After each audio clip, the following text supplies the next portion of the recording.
Print media आणि social मीडियाचं मी या ठिकाणी सर्वप्रथम स्वागत करतो। पत्रकार परिषदेला उपस्थित असलेले शहर जिल्हा काँग्रेस कमिटीचे अध्यक्ष आदरणीय बबलू भाऊ, माजी महापौर विलास भाऊ, आदरणीय एडतकर साहेब, जयश्रीताई भैया पवार, वैभव देशमुख। पत्रकार परिषद बोलवण्याचं प्रमुख कारण म्हणजे परवा भारतीय जनता पक्षाने या शहरासाठीचा, या निवडणुकीसाठीचा त्यांचा जो जाहीरनामा आहे तो जाहीरनामा या ठिकाणी प्रसिद्ध केला। त्याची प्रत माझ्याजवळ आहे, आपल्याला सगळ्यांना ती प्रत मिळालेलीच आहे। त्या दिवशी बावनकुळे साहेबांनी स्वतः प्रेस कॉन्फरन्स घेऊन त्या प्रती आपल्याला सगळ्यांना दिलेल्याच आहेत।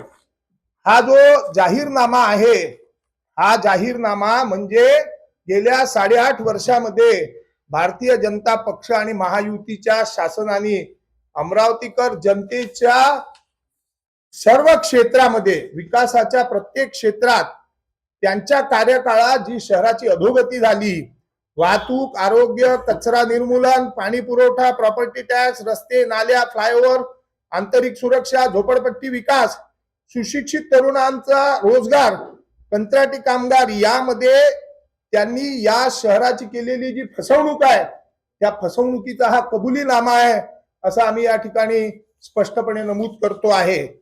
आपण बघितलं असेल की या जाहीरनाम्यामध्ये एकही गोष्ट 8.5 वर्षात पूर्ण केलेली एकही गोष्ट ते टाकू शकले नाही की आम्ही हा प्रकल्प पूर्ण केला म्हणून। तुम्ही जर जाहीरनामा बघितला तर मागे शेवटी भाजपची विकासाची गॅरंटी दिली आहे। या गॅरंटीमध्ये अमरावतीच्या कुलस्वामिनी एकविरा देवी मंदिराचा आराखडा तयार करून कायापालट करू, सुशिक्षित तरुणांची मुंबई पुणेकडे बंगलोरकडे असणारी धाव रोखण्यासाठी IT पार्क गुंतवणूक आणू, प्रधानमंत्री टेक्सटाईल पार्क अंतर्गत मोठ्या प्रमाणात रोजगाराची संधी उपलब्ध करून देऊ, पर्यावरण पूरक वाहतूक प्रणाली, रस्ते, दुभाजक गर्दीचा प्रश्न सोडवला नाही, भुयारी गटारी योजनेच्या 256 कोटी रुपयाचा निधी प्राप्त करून योजना पूर्णत्वास नेण्याबद्दल काय केलं ते काही नाही आहे। शहराच्या मध्यातून वाहणाऱ्या आंबा नाल्याचे पुनर्जीवन करून हा प्रश्न कायमस्वरूपी सोडवू, महापालिकेच्या प्रशासकीय काळात उडालेल्या स्वच्छतेच्या बोज वाऱ्यावर कायमस्वरूपी मार्ग काढून स्वच्छ शहराची आम्ही गॅरंटी देतो। माझे या निमित्ताने त्यांनी हा जो भाजपची गॅरंटी इथे दाखल केली आहे, त्या निमित्ताने पालकमंत्र्यांनी आमच्या जखमेवर मीठ चोळलाय। या शहरातल्या नागरिकांना ते मूर्ख समजतात। गेल्या 8.5 वर्षात हे शहर कंगाल, बर्बाद आणि अधोगतीकडे ज्यांनी नेलं त्यांना या शहरातल्या नागरिकांना मत मागण्याचा अधिकार नाही, अशी आमची स्पष्ट धारणा आहे। आणि म्हणून त्यांनी जे जे सांगितलं त्याच्यावर काही प्रश्न आम्ही थेट आता या ठिकाणी पालकमंत्र्यांना विचारणार आहे। त्यांच्या ह्याच्यात त्यांनी लिहिलंय की पाणी पुरवठा योजनेसाठी त्यांनी 270 किलोमीटरची पाईपलाईन टाकली असं ते म्हणतात। सिंबोरा पासून ते अमरावती पर्यंत जी पाईपलाईन टाकायची आहे त्याच्याकरता 942 कोटी रुपयाचा निधी आवश्यक आहे।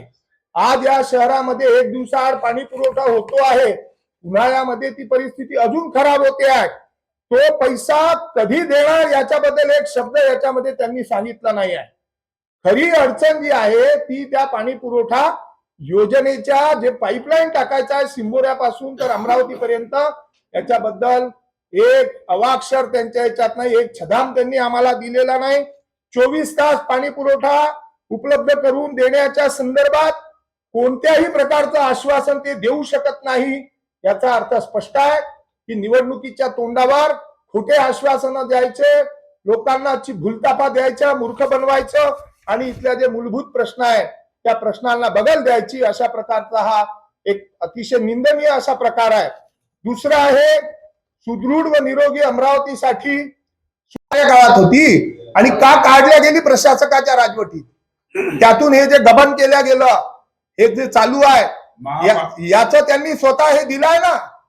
आणि आमचा प्रश्नच नाही, आम्ही प्रत्येक चुकीच्या कामावर सभागृहामध्ये उभे होतो।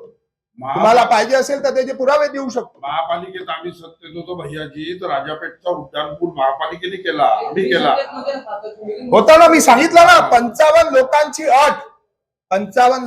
अट आम्हीच टाकली होती. तुम्हाला सांगतो, आम्ही निघून गेल्यावर ती काढल्या गेली. अरे आता याच्या पुढचं सांगतो. सभागृहातले भाषण तुम्हाला पाहिजे असेल तर देतो. मल्टी युटिलिटी रेस्क्यू व्हॅनची मोजून 1.5 मिनिटं, जास्त लांबू नका. नाही ते वेगळं प्रामुख्याने नागपूर जमणार नाही, मी पकडतो. नागपूर आणि अमरावती दुसऱ्या प्रामुख्याने घेतात. हो, भाजपाने जो जाहीरनामा प्रकाशित केला, काय सांगाल तुम्ही? भाजपाने जो या ठिकाणी जाहीरनामा दिलेला आहे त्याच्यामध्ये त्यांनी या शहराला बर्बाद कसं केलं आणि या शहराची अधोगती कशी केली याचा कबुलीनामा दिलेला आहे. पहिली गोष्ट तर अशी आहे की जे लोक इथे 5 वर्ष सत्तेत आहे, महाराष्ट्रामध्ये सत्तेत आहे, त्यांनी वचननामा गॅरंटी देण्याची आवश्यकता नाही. त्यांनी कार्यपूर्तता अहवाल द्यायला पाहिजे होता, परंतु त्यांनी कोणतंही काम केलेलं नसल्यामुळे कार्यपूर्तता अहवाल देण्याची त्यांच्यामध्ये हिंमत नाही किंवा त्यांची परिस्थिती नाही. म्हणून या शहरातल्या जनतेला मूर्ख बनवण्यासाठी त्यांनी हा जो जाहीरनामा हा या शहरातल्या नागरिकांवर मीठ चोळणार आहे, त्यांच्या जखमीवर मीठ चोळणार आहे. दुसरी गोष्ट अशी आहे की या विदर्भातले 2 जे प्रमुख शहर आहे, एक नागपूर आणि एक अमरावती. विदर्भ हा प्रत्येकच क्षेत्रात मागासलेला आहे, परंतु नागपूर म्हणजे फक्त विदर्भ नाही, तर नागपूरमध्ये बाकीचे सुद्धा शहरं आहेत. आणि आपण जर बघितलं असेल तर यांच्या कार्यकाळात नागपूरला 1,00,000 कोटी रुपयाचा निधी त्यांनी नेला. आम्हाला साधे 1,000 कोटी रुपये दिले नाही. अमरावतीला दुजाभाव दिला जातो. इथे दुहेरी नागरिक राहतात का? या प्रकारची वागणूक ज्या पक्षांनी आणि ज्या सत्तेनी ज्या सरकारने आम्हाला दिली आहे, त्यांना येणाऱ्या याच्यामध्ये निवडणुकीत लोक धडा शिकवल्याशिवाय राहणार नाही, असा आम्हाला विश्वास आहे. थँक्यू. एक पत्रकार परिषद नाही केलं ना भाऊ. एक मिनिट बोलू. हा बोला. त्यानंतर शहरामध्ये खुल्यापणे हत्या होत होते, गुन्हेगारी वाढली होती, वेगवेगळे प्रकार होत होते. पण विरोधी पक्ष म्हणून त्या आक्रमकतेनं तुम्ही यायला पाहिजे होतं. कधी न्यायालयाची लढाई तर कधी रस्त्यावरची लढाई. तुम्ही आमच्यासमोर आले 1-2दा, पण तुम्ही एक प्रबळ विरोधी पक्ष म्हणून रस्त्यावर ऐका तुम्ही एक मिनिट ऐका तुम्ही. उड्डाण पुलासाठी जे इतवारा बाजारचा आहे आम्ही आंदोलन केले. जेव्हा आमच्या लक्षात आलं की यांना आमच्या शहराची अधोगती करायची आहे, पैसा द्यायला तयार नाही, माननीय डॉक्टर सुनील देशमुख साहेब कोर्टात गेले. अजून काय करायला पाहिजे? भीक मागो आंदोलन केलं, कोर्टात गेले, कोर्टाकडून ऑर्डर करून घेतली. कोर्टामध्ये यांनी तिथे हलफनामा दिला की 31 डिसेंबर पर्यंत पूर्ण करू. हे काँग्रेसचं केलेलं काम आहे. कचऱ्याच्या प्रश्नावरती हे आमच्या सगळ्यांवर केसेस आहे बरं. तुम्ही म्हणता आम्ही प्रखरपणे आलो नाही, आमच्यावर केसेस आहे. आणि आमच्यामुळेच ही 14 जुलैची जी ऑर्डर आहे ना, ती आमच्यामुळे निघाली, पण ती रोखल्या गेली. सुनील देशमुख साहब ने एक साथ पूरी, अरे वो पूरा जो काम हुआ उसके लिए निधि क्या ऊपर से डाला भगवान ने?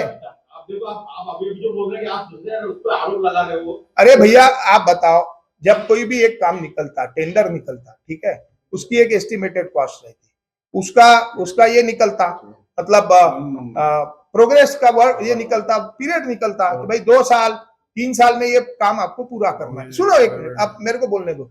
उसका निकलता कि नहीं था? कॉन्ट्रैक्ट पीरियड रहता कि नहीं रहता? तो कोई ऐसा कॉन्ट्रैक्ट नहीं है पूरे देश में. मैं आपको बता रहेगा कि आज कंट्रैक्ट निकला और 5 साल का कंप्लीशन पीरियड है, तो 5 साल में जितना खर्चा होने वाला है वो पहले ही दिन जमा कर दिया. ऐसा कोई कंट्रैक्ट नहीं निकलता. हमारे वक्त काम भी शुरू हुआ और वो प्रोग्रेस में भी रहा. इन्होंने पैसा लाया नहीं, इन्होंने वो काम रुकवाया.